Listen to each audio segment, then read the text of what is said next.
La década de 1960, Bob Crane estaba viviendo el sueño. Tenía una sonrisa perfecta, un sentido del ritmo agudo y una reputación como uno de los hombres más agradables del mundo del espectáculo.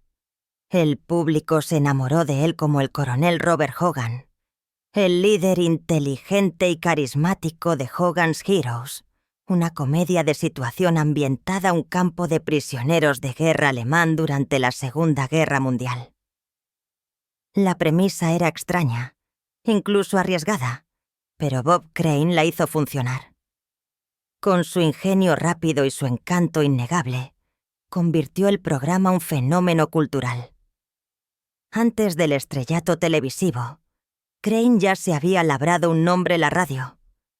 Era conocido como el hombre de las 1000 voces, Los Ángeles, presentando un programa matutino muy popular que mezclaba entrevistas a celebridades, actuaciones de batería y segmentos de comedia rápidos. Era considerado un maestro de la improvisación, y su confianza natural lo convirtió en un favorito entre las élites de Hollywood. Incluso Walt Disney lo llamó una vez el ingenio más rápido del oeste. Cuando Hogan's Heroes se estrenó en 1965, Bob Crane se convirtió rápidamente en un nombre familiar. El programa se emitió durante 6 temporadas y atrajo a millones de espectadores. Crane fue nominado a 2 premios Emmy, y su rostro estaba a todas partes, desde vallas publicitarias hasta loncheras. Tenía lo que muchos actores solo soñaban: dinero, reconocimiento y control creativo. Para el mundo exterior, Bob Crane estaba cabalgando sobre una ola de éxito imparable. Pero debajo de la superficie pulida, algo más oscuro comenzaba a formarse. Aquellos que trabajaron estrechamente con él notaron cambios sutiles. Sus relaciones se volvieron más tensas. Su necesidad de emoción comenzó a sangrar un comportamiento arriesgado. Y, sin embargo, nada de eso llegó a los titulares. Al menos no todavía. Porque mientras Bob Crane hacía reír a la gente frente a la cámara, fuera de la cámara, estaba descendiendo a algo mucho más inquietante. Algo que pensó que podría mantener oculto para siempre. Pero eso pronto cambiaría. Mientras Hogan's Heroes escalaba las clasificaciones, Bob Crane estaba construyendo una segunda vida. Una que nadie el set vio jamás. Para el público, era el afable coronel Hogan, contando chistes y superando al enemigo con una sonrisa. Pero cuando las cámaras dejaban de grabar, Crane perseguía algo muy diferente. A puerta cerrada había desarrollado una obsesión. Una que no solo descarrilaría su carrera, sino que proyectaría una sombra permanente sobre su legado. Comenzó sutilmente. Mientras todavía presentaba programas de radio Los Ángeles, Crane desarrolló una fascinación por la fotografía, pero no solo por bodegones artísticos o retratos. Se interesó filmar sus encuentros privados con mujeres. Algunos fueron aventuras breves, otros fueron relaciones. Muchas de las mujeres involucradas ni siquiera sabían que estaban siendo grabadas. Y para Bob Crane, la cámara no era solo un accesorio. Se convirtió en la pieza central de su vida fuera de cámara. Luego vino John Henry Carpenter, un vendedor y técnico de equipos de video que trabajaba con los principales estudios de televisión. Crane y Carpenter se conocieron a mediados de la década de 1960 y rápidamente se unieron por su interés compartido en la fotografía y la tecnología de video emergente. Pero Carpenter trajo más que solo equipo. Le presentó a Crane nuevos dispositivos, le dio acceso a configuraciones de hoteles y, según varios relatos, ayudó activamente a organizar encuentros con mujeres. Los dos se volvieron inseparables, a menudo viajando juntos, alojándose en los mismos hoteles y documentando lo que sucedía detrás de esas puertas. Si bien algunos conocidos pensaron que era solo diversión inofensiva entre dos solteros, otros estaban perturbados. El carisma de Crane enmascaraba algo mucho más compulsivo. Estaba viviendo dos vidas completamente separadas, y las líneas entre ellas comenzaban a difuminarse. A medida que la adicción de Crane se intensificaba, también lo hizo la tensión su vida personal. Su matrimonio se vino abajo. Su reputación profesional comenzó a sufrir. Los coprotagonistas describieron a un hombre que estaba cada vez más distraído, cada vez más errático y obsesionado con filmar cada aspecto de sus escapadas privadas. Pero Crane insistió que todo estaba bajo control. Luego, 1978, justo cuando intentaba reconstruir su vida con trabajo teatral y un segundo matrimonio, Bob Crane fue encontrado golpeado hasta la muerte en su apartamento. La habitación no mostraba signos de entrada forzada. No se robó nada y la única otra persona con acceso regular a ese apartamento era John Carpenter. Pero eso fue solo el comienzo. 29 de junio de 1978, Scottsdale, Arizona. El brutal descubrimiento se produjo al mediodía, cuando un colega del teatro no pudo comunicarse con Bob Crane por teléfono. Fue a buscarlo a los Winfield Place Apartments, donde Crane se había estado quedando durante una temporada teatral de Beginner's Luck. Lo que encontró dentro de la unidad 132A se convertiría en una de las escenas del crimen más desconcertantes e inquietantes la historia de Hollywood. Bob Crane yacía inmóvil en la cama. El arma utilizada había dejado profundas laceraciones en su cráneo, demasiado contundente, demasiado personal.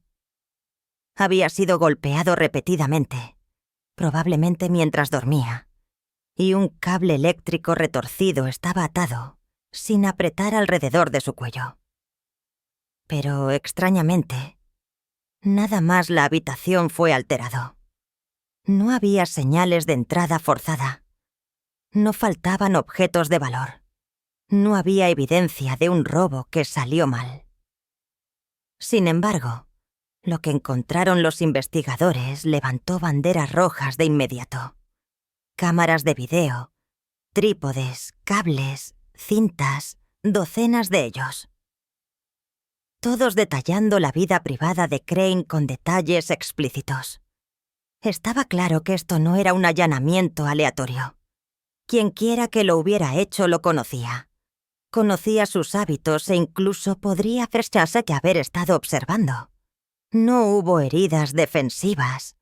Eso sugirió que Bob había estado dormido o que confiaba lo suficiente la persona como para dejarla entrar sin dudarlo.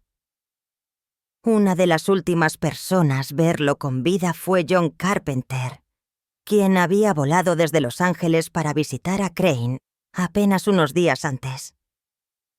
Los dos cenaron la noche antes del asesinato. Incluso vieron algunos de sus videos caseros juntos. Según Carpenter, todo parecía estar bien cuando se fue. Pero la policía de Scottsdale no estaba tan segura. Inmediatamente vieron a Carpenter como una persona de interés. Tenía acceso. Tenía un motivo. Celos, resentimiento. Tal vez algo más profundo. Y lo más condenatorio de todo, un testigo afirmó que Crane había intentado terminar la amistad apenas unos días antes de su muerte. Los investigadores llevaron a Carpenter para interrogarlo, pero sin un arma, sin huellas dactilares y sin una línea de tiempo clara, el caso se estancó. La única evidencia tangible que vinculaba a Carpenter con la escena del crimen provino de algo casi invisible. Pequeñas trazas encontradas en un coche de alquiler. Y sin embargo, eso no se enfocaría durante casi 2 décadas, porque durante años el caso quedó sin resolver. Las cintas fueron guardadas cajas. Los archivos fueron archivados y se convirtieron en otra tragedia sin resolver de Hollywood, hasta que una nueva tecnología y una segunda mirada a ese coche cambiaron todo. John Henry Carpenter no era un extraño acechando las sombras. Era un amigo cercano de Bob Crane, quizás su amigo más cercano. Los dos habían pasado años viajando juntos, filmando juntos, viviendo un estilo de vida que pocos el círculo íntimo de Crane realmente entendían. Pero cuando la policía comenzó a quitar las capas del nombre de Carpenters, siguió apareciendo, y cuanto más miraban, más razones encontraban para sospechar. Carpenter trabajaba para Sony, suministrando tecnología de video emergente a estrellas de televisión. A través de ese papel se convirtió el hombre que ayudó a Bob Crane a documentarlo todo. Pero su vínculo, una vez arraigado una obsesión compartida, había comenzado a fracturarse. Según los informes, Crane se estaba cansando del arreglo. Quería cambiar, sentar cabeza. Recientemente se había vuelto a casar e intentaba distanciarse del estilo de vida que lo había consumido durante tanto tiempo. Varios amigos recordaron más tarde que Crane le había dicho a Carpenter que su amistad había terminado. Esa revelación adquirió un nuevo peso una vez que los investigadores revisaron el viaje de Carpenters a Scottsdale. Había volado para pasar tiempo con Crane, se había quedado cerca y fue visto múltiples ocasiones los días previos. La noche antes de la muerte de Crane, cenaron juntos. Regresaron al apartamento de Crane. Vieron cintas. Luego, según Carpenter, regresó a su propio motel. Pero había problemas con su historia. Primero, un empleado del hotel recordó haber visto a Carpenter regresar tarde, mucho más tarde de lo que afirmaba. Luego, estaba el coche de alquiler. La policía encontró una pequeña mancha a la puerta del pasajero. Dentro del coche, descubrieron fragmentos de tejido, pequeños pero potencialmente cruciales. Y Carpenter no pudo explicar cómo llegaron allí. Aún así, 1978, las herramientas forenses eran limitadas. No había forma de hacer coincidir el material biológico definitivamente con Bob Crane. Y a pesar de las crecientes sospechas, no se presentaron cargos. La evidencia fue circunstancial. No se había encontrado el arma homicida. Ninguna huella dactilar vinculaba a Carpenter con la escena, por lo que se fue libre. Pero no se alejó del foco de atención. Carpenter dio entrevistas, negó todo y afirmó que toda la situación estaba siendo tergiversada por sensacionalistas. Sin embargo, el Tribunal de la Opinión Pública ya era culpable. Su nombre estaría ligado para siempre a la muerte de Crane. Lo que los investigadores no sabían en ese momento era que la ciencia pronto se pondría al día, y cuando lo hiciera, el caso volvería a explotar los titulares. A principios de la década de 1990, el asesinato de Bob Crane se había convertido en una historia de fantasmas, los círculos de Hollywood. Un caso escalofriante y sin resolver, que dejaba más preguntas que respuestas. Pero Scottsdale, la policía nunca lo dejó pasar. Sabían que algo se había pasado por alto. Y con los avances, la ciencia forense finalmente poniéndose al día, vieron una oportunidad para volver a examinar la evidencia que los había perseguido durante años. El centro de su renovada investigación estaba un elemento: el coche de alquiler que John Carpenter había usado durante su estancia a Arizona. 1978. Los detectives habían recolectado material biológico del interior del vehículo. Pequeñas cantidades de tejido y una tenue mancha de sangre. Ese momento, no había forma de determinar de dónde venía. Pero ahora, casi 2 décadas después, el departamento llamó a expertos de un nuevo campo, el análisis de ADN. Los resultados no fueron muy claros, pero fueron lo suficientemente sugestivos como para reabrir el caso. Una coincidencia parcial de ADN indicó que los fragmentos de tejido muy probablemente podrían haber provenido de Bob Crane. Y aunque no era la prueba irrefutable que los fiscales esperaban, fue suficiente para volver a poner a John Carpenter el centro de atención, esta vez como acusado. Junio de 1994. Carpenter fue arrestado y acusado del asesinato de Bob Crane. La noticia causó ondas de choque en el mundo del entretenimiento. Durante años, Carpenter había logrado vivir relativa oscuridad. Ahora los reporteros acampaban fuera de su casa, investigando su pasado y estampando su rostro todos los tabloides del país. El caso fue una pesadilla para el fiscal. No hubo testigos presenciales. El arma homicida nunca había sido recuperada. La evidencia de ADN, aunque convincente, no fue concluyente. Y debido a que la escena del crimen original había sido contaminada y mal conservada, no había una cadena de custodia limpia para la mayoría de la evidencia física. Aún así, los fiscales siguieron adelante. Creían que el motivo era clave. Los celos de Carpenter, su rechazo por parte de Crane y su posible desesperación cuando su acceso al mundo de Crane comenzó a desvanecerse. Argumentaron que Carpenter, sintiéndose descartado y humillado, atacó un ataque de ira. La defensa, sin embargo, pintó una imagen diferente. Afirmaron que la evidencia era endeble, el ADN demasiado degradado para ser confiable y el motivo puramente especulativo. La sala del tribunal. El juicio se desarrolló como un drama hecho para televisión. La fiscalía mostró fotos gráficas, reprodujo audio de las grabaciones privadas de Crane y reveló la extraña doble vida que había llevado. Pero al hacerlo, también revelaron algo que no habían pretendido: toda la extensión de las obsesiones secretas de Crane. El jurado no solo estaba decidiendo si Carpenter era culpable.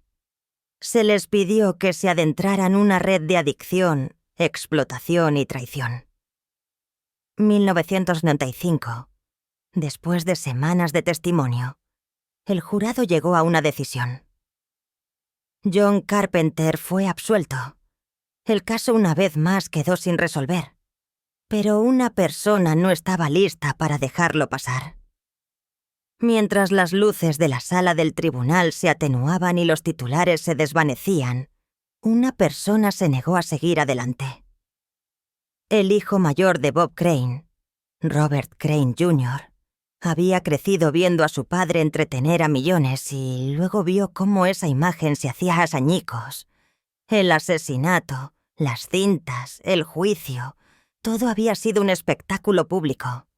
Pero para Robert era personal, y no estaba convencido de que la historia hubiera terminado.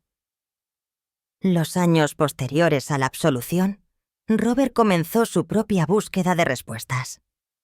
Revisó los archivos policiales antiguos, habló con los investigadores y volvió a visitar a las personas que mejor conocían a su padre. Lo que encontró lo perturbó. Manejo descuidado de la evidencia, cronogramas perdidos, detalles cruciales que fueron pasados por alto o ignorados.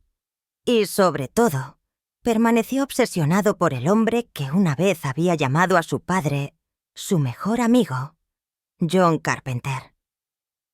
Para Robert, Carpenter era más que un simple sospechoso. Era el último eslabón de una cadena de secreto y manipulación que le había quitado todo a su familia. Entrevistas. Robert fue directo. Creía que Carpenter era culpable sin importar lo que hubiera dicho el jurado. Y creía que el sistema de justicia había fallado. Pero la misión de Robert no se trataba solo de culpar, Se trataba de reclamar la historia de quién era realmente Bob Crane. 2015. Publicó una memoria. Crane. Sexo. Celebridad y el asesinato sin resolver de mi padre. La que contó la historia no solo del crimen, sino del hombre detrás de la sonrisa. Un hombre complejo, un hombre defectuoso, alguien que, debajo del encanto y el humor, estaba luchando contra demonios que pocos vieron jamás. Robert habló con franqueza sobre las adicciones de su padre, sus compulsiones y la forma que la fama había creado una ilusión que se desvaneció lentamente. No lo endulzó, pero sí ofreció algo que había estado ausente de todos los artículos de noticias y contextos de tabloides. Bob Crane había estado tratando de salir de ese mundo. Había estado tratando de cambiar. Incluso había tomado medidas para cortar lazos con Carpenter apenas unos días antes de su muerte. Y ese detalle, uno que provino de una carta privada que Bob escribió poco antes de ser asesinado, atormentó a Robert más que cualquier fotografía o transcripción de la sala del tribunal. Pintó una imagen emocional clara. Bob Crane no solo fue asesinado, fue traicionado. Robert pasó décadas tratando de darle sentido a todo. Pero no importa cuánto descubriera, una verdad permaneció. El sistema de justicia había defraudado a su padre, y el mundo probablemente nunca sabría toda la verdad. Pero lo que más perturbó a Robert no fue el misterio, fue el misterio de quién lo había hecho. Fue lo fácil que el mundo había seguido adelante. La audiencia que una vez adoró a Bob Crane se había alejado cuando las cosas se pusieron feas. Recordaron el escándalo, no el talento. Recordaron el juicio, no los años de risas y creatividad que vinieron antes. Y así, Robert Crane Jr. hizo lo que los tribunales no pudieron. Contó toda la historia, fea, sin filtrar y humana. La historia de Bob Crane a menudo se reduce a titulares y especulaciones. Una estrella de televisión con un secreto oscuro, una muerte misteriosa, un amigo convertido sospechoso. Pero la verdad es mucho más inquietante y mucho más humana. Su vida no fue un simple ascenso y caída. Fue un desentrañamiento lento, uno enredado la soledad, la adicción y el peso insoportable de la fama. Crane había pasado años haciendo reír a la gente. Era la pieza central de un programa exitoso, el alma de cada habitación la que entraba. Pero cuando las cámaras dejaban de grabar, era alguien completamente diferente. Fuera del escenario, estaba luchando contra una adicción que consumía su vida personal y desdibujaba todos los límites. Las líneas entre la intimidad y la actuación, entre la amistad y la explotación, se volvieron cada vez más difíciles de definir. Y para cuando trató de escapar, ya era demasiado tarde. Lo que hace que su historia sea especialmente trágica es cómo fue recordada. Para muchos, Bob Crane no es el brillante improvisador o el actor nominado al Emmy. Es el hombre de los titulares, las cintas, el asesinato sin resolver. Décadas de arduo trabajo y risas fueron ahogadas por el escándalo. Y debido a que su caso nunca fue resuelto, se convirtió en una especie de espectáculo. Algo sobre lo que la gente susurraba, especulaba y, última instancia, olvidaba. Incluso su legado profesional sufrió. Hogan's Heroes, una vez uno de los programas más populares de los Estados Unidos, rara vez se menciona sin una nota al pie sobre la muerte de Crane. Los directores evitaron hablar de su nombre. Las cadenas dejaron de repetir silenciosamente sus episodios. Era como si Hollywood mismo quisiera enterrarlo junto con el caso, no porque no les importara, sino porque no querían mirar demasiado de cerca lo que su vida revelaba. La historia de Bob Crane obligó a la industria del entretenimiento a enfrentar algo incómodo, que debajo de las luces brillantes y los aplausos, muchos artistas se estaban desmoronando silenciosamente. Crane no estaba solo sus luchas.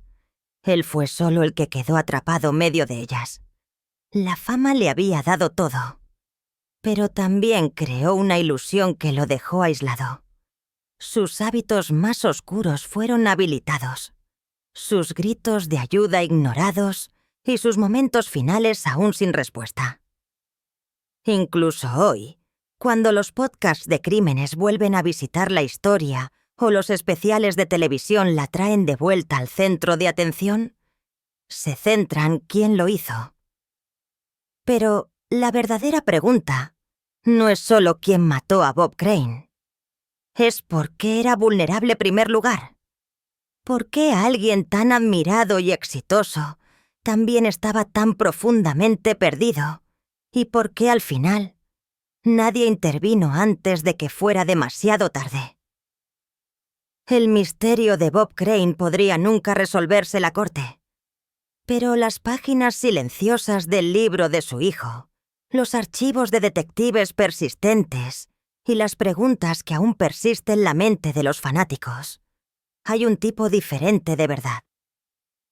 Uno que expone no solo a un asesino, sino a un sistema que no vio las señales de advertencia.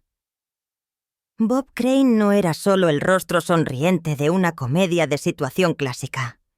Era un hombre luchando por reconciliar quién era con quién el mundo quería que fuera. La pantalla, interpretó al héroe. Fuera de la pantalla, cayó un mundo que era más oscuro y más aislante de lo que nadie a su alrededor podía comprender completamente. Su muerte repentina y brutal conmocionó a una nación, pero también reveló lo poco que realmente sabemos sobre las personas que admiramos. Durante décadas, el misterio que rodeaba su asesinato eclipsó todo lo demás, y a medida que el caso se enfriaba, también lo hacía el recuerdo público de su talento, su ingenio y el encanto que una vez lo convirtió una de las estrellas más brillantes de la televisión. El enfoque se desplazó por completo al escándalo, a las cintas, al juicio, a las preguntas sin respuesta que mantenían a la gente adivinando. Pero debajo de esa pobre intriga había un hombre que perdió el control y que pagó el precio final por una vida que se hundió silencio. Incluso hoy, el nombre Bob Crane despierta curiosidad, pero rara vez compasión. Se convirtió un símbolo de tragedia sin resolver, de vergüenza privada hecha pública.